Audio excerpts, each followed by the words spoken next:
Hello guys, I'm back. Today papakita ko sa inyo yung basic functions and paano nag-work yung main door control panels ng Toyota Innova E na variant na automatic diesel. Ito guys yung itsura ng main panel, driver side ng Toyota Innova E na automatic. So ano ba itong mga to? Ano ba itong mga controls na to? This is for newbies guys ha. Alam ko yung iba dyan expert na, alam na nila yan. This is basic for us. And for others who are new to their unit, then this is the right video for them. Okay? So una, ito is itong ano na to, itong switch na to, ito yung pang fold ng side mirrors. Ayan, kung makikita nyo, ang drawing niya parang side mirrors. Pag pinindot mo yan, ang mangyayari dyan, bubukas yung side mirror, mag-open siya kung nasa close position siya. Ngayon, kung nasa open position siya, pag pinindot nyo to, ayan o, nagtatagal yan guys. Ayan, kung makikita nyo, ayan, nagtatagal siya. Ayan.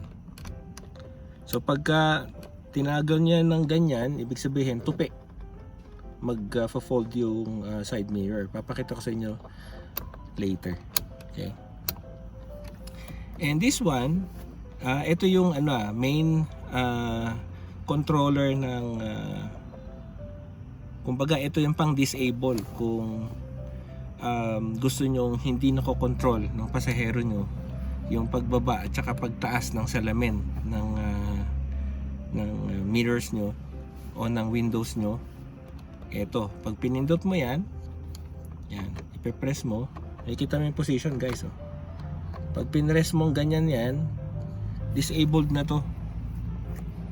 Yung tatlo, disabled yan. Ito, kahit anong pindot nila sa likod na up, down, hindi na yan magwo-work. Kasi, dinisable mo na. Okay? So, common naman to sa ibang sasakyan. Right? So, hindi lang pang Innova to. Let's depress that. And these ones naman, kung makikita nyo, merong lock, unlock. Since itong vehicle natin, itong unit natin is equipped with central lock, pagka pinindot natin itong lock, maglalak siya. Lahat ng doors maglalak, even the rear opening sa trunk, maglalak yun. And then pag pinindot mo ulit to, itong unlock naman, obviously yan, bubukas naman yan. So magsasakay ka na ng pasahero, gusto na nabuksan, then that's it. Yan, ganun lang silbi niyan guys. Lock and lock lang ng lahat ng doors. Okay? These ones, ito para sa, kung makikita niyo yung position nito guys, no? Parang isang buong sasakyan yan. Imagine niyo isang buong sasakyan yan, tumitingin kayo sa top view. Okay? Kung ang driver side mo is left hand drive, which is tayo, nandito tayo. So this is our controls para sa window natin sa left. Okay? Driver side yan. Yan, meron pala tandaan para kahit kinakapa mo lang, alam mo na ito para sa akin to. Para sa driver to. And this one, ito sa passenger sa harap. Up, down lang yan para makontrol mo yung mirrors mo or yung window mo pala, sorry. Yan. And then, sa likod, rear, left. Yan. Ito naman, rear, right. Okay, so ano naman to?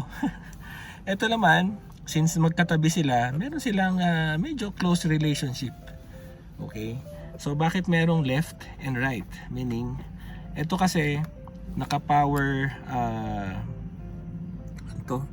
naka-power side mirrors tayo guys. Meaning, hindi na tayo maglalabas ng kamay natin para i-adjust yung side mirror kung nasa tama ba at nakikita natin na sa likod. Ito, kahit malakas ang ulan, na-adjust natin ngayon yung side mirrors natin. Bakit may left and right? Kasi kung ano yung gusto nating i-control na side mirror, yan, itatagal lang natin or si-switch lang natin to left. Yan, meaning yung left na yan ang i-control natin. Mamaya i-demo ko lahat. Okay? Ngayon, pagka na-switch na natin yan sa left, pwede na natin to, parang joystick to guys. Pwede na natin to ganyan, move forward. Kumbaga up yan, up, down, right, left. So yung mirrors mo, pwedeng up, down, tapos right, left. Ganun ang mangyayari. So yan ang pang-control mo.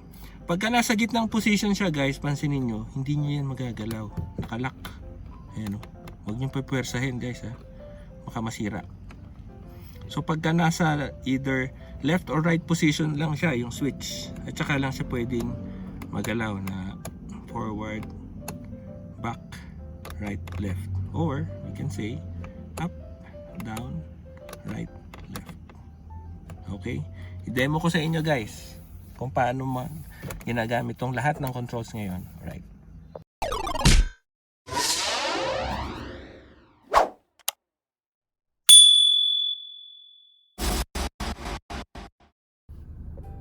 And guys, mag-umpisa tayo dito. Okay? Sa side mirror. Kung paano natin itutupi yung side mirror ng ating Toyota Innova. Yan. Ngayon, nakabukas siya. Meaning, yan na yan. Itutupi natin ngayon. No? Kung makikita nyo, parang nakatupi yung drawing niya. Yan. Tutupi natin guys. Ha? Pindutin natin. Pag pinindot natin yon, yan. Yun. Tumupi na. Left and right yan guys. Ayan o. Pindutin ulit natin yung open naman. Para mag-open. Mag-fold siya palabas. Or mag-open na siya. Yun. Sabay yan ng sabay guys.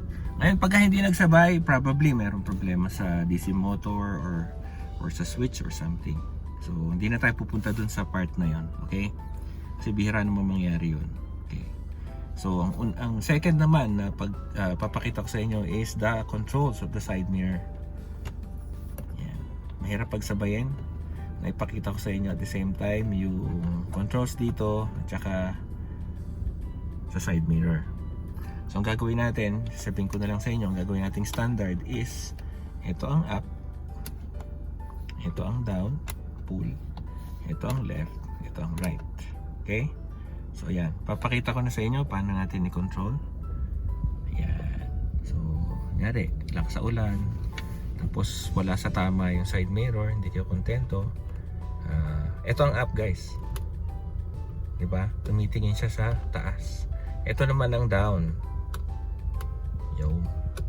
Ngayon, kung gusto niyo align, up-down combination, o di, ayan. Ayan, kung gusto niyo mas nakikita niyo yung outer part ni Innova, pwede niyo yung joystick natin, dalhin natin sa left. Yan ang left. Yan. Ito naman ang right. Yan. So, ito, independent naman guys. Pagka kinokontrol mo to, since ang nilagay lang natin sa left, left lang naman ang gumagalaw. Okay? Yan. Punta naman tayo sa right. Tagal naman natin to sa right. Right. All right. Ayan. Okay. So, ganun din. Same process. Up. Down. Continuous yun nakadiin lang yung up mo. Or hindi naman nakadiin. Nakatagal lang siya ng up, down. Alam nyo na yun. Joystick yan. Yan. And then, kung contented na kayo dyan, o di sa right side naman. Tingin tayo sa right side. Oh, yan. Tapos tingin naman tayo sa left side. Yan. Ngayon, usually, ang ginagawa ko guys, sa akin nakikita nyo yung yung kanto ng side mirror. Ito, tong side mirror na to. Nakikita nyo yung kanto na yan. Pinagtatama ko yung linya ng wall ng Innova natin, ng sasakyan, or kahit anong sasakyan, diyan papunta. Parang sa akin, yun ang tingin ko, no? Mas tama. Ayan, tulad niya, nakatama. Tingnan mo hindi ko siya i-align. Nakataas siya. Di ba? Wala makita. So yan, parang ina-align ko lang in parallel. Ay pagka ganyan, hindi mo na alam kung sumayad ka. Ito naman, napaka-tight naman. Hindi mo alam kung ano yung nasa side mo. So sa akin, Sa akin lang guys ha, yan ang settings ko. Yung kanto ng side mirror na yon. Tapos yung hawakan. Yun. Ganyan. Ganyan lang. Somewhere there. Oh. Diba? Then dito rin. Ganun din. Tingnan mo. O diba? Parang nasa tama eh. For me ha. Siyempre depende yan sa inyo. Yan. Tingnan natin sa left. Yung. Yung kanto na yan guys. Oh. Tap mo lang konti. O yan. Yan ang tingin ko sa tama sa akin. No? Pagka nakarelax ako ng upo dun sa upuan ko dito, hindi siya malayo, hindi siya ano, kita ko lahat, pati yung mga siguro 3 meters away from the wall, mga nandun 3 meters ba yan, mga 2 meters sabihin natin, nakikita pa rin natin yan eh. So yan, ganun. Okay, let's proceed with lock and lock, which is nakita nyo naman kanina, pansinin nyo to, lock, yun, unlock, yun, tingnan natin sa kabila. Ganun din yan, sabay-sabay yan. Lock, unlock. Aha, ito yung sa likod natin guys. Lock, unlock. So sabay-sabay yan, pati yung ano, yung door sa likod, pinakalikod, fifth door, yung nandito, yung gumaganon. So yun, lalak yun. Okay, so yan ang lock, unlock. Ngayon, ano nga ulit ito? Sige, ito ang pang disable ng window ng tatlo lang guys, tatlong window. Yan, pagka naka power windows kayo, meron ito. Yan, pagka naka press yan, wala na, hindi mo na makokontrol yan. Tingnan mo guys ha, ako i-control ko dito. Oh, walang nangyari. Ito right front na window. Ano nangyari? Wala. Pero pagka in-unlock ko to, yun tayo ha. Ayun. So yun ang silbi nun guys. Pwede na rin to. Ayan. Meron kasing ano eh, kabarkada ko na may auto shop na ano, na nagmamay-ari ng auto shop. Dinala yung sasakyan, though hindi naman ganito, old model na GLI na Toyota big body. Meron ganun, meron ganito, napindot niya pala, tapos sabi niya sira yung ano ko eh, yung power windows ko, yung tatlo. Ha? Tatlo? Hindi na magbubukas. So yung pala yun, napindot niya lang. Yan. So, huwag kayong kakabahan guys pag hindi gumalaw. Ito muna tingnan nyo, right? So, nag-apply yan sa pati sa dalawa sa likod. So, hindi ko na may papakita. Ito ilak ulit natin. Tingnan natin naman sa likod. Yan. Ayan, walang galaw. Tapos, enable ulit natin yung lock na yun. Yun, pwede na. Yan.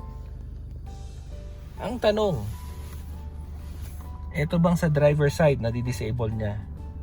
Hindi, kasi driver ka eh. Sa toll gate, paano na? Di pipindutin mo pa yan. Tingnan mo guys ha, disable ko.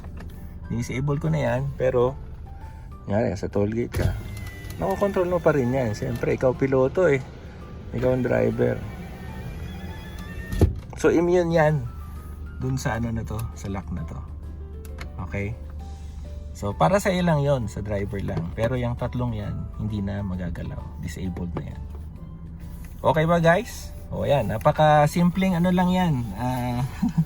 Starter na guide for Innova users or other users na merong ibang sasakyan na almost the same configuration as this. Yung iba kasi, yung dito is meron silang parang keypad naman. Parang ganito. Yan, transfer mo yan, ganyan. Ganun lang itsura. Pero ganun din ang function para dito. Yung iba naman, wala dito, nandito naman. No? Ibang sasakyan yon guys, ang sinasabi ko. Kung ano-ano, pero pareho lang concept nun. Tuturo nyo lang din yung left and right, tapos anong gagalawin. So, ganun lang guys, kasimple. Ito.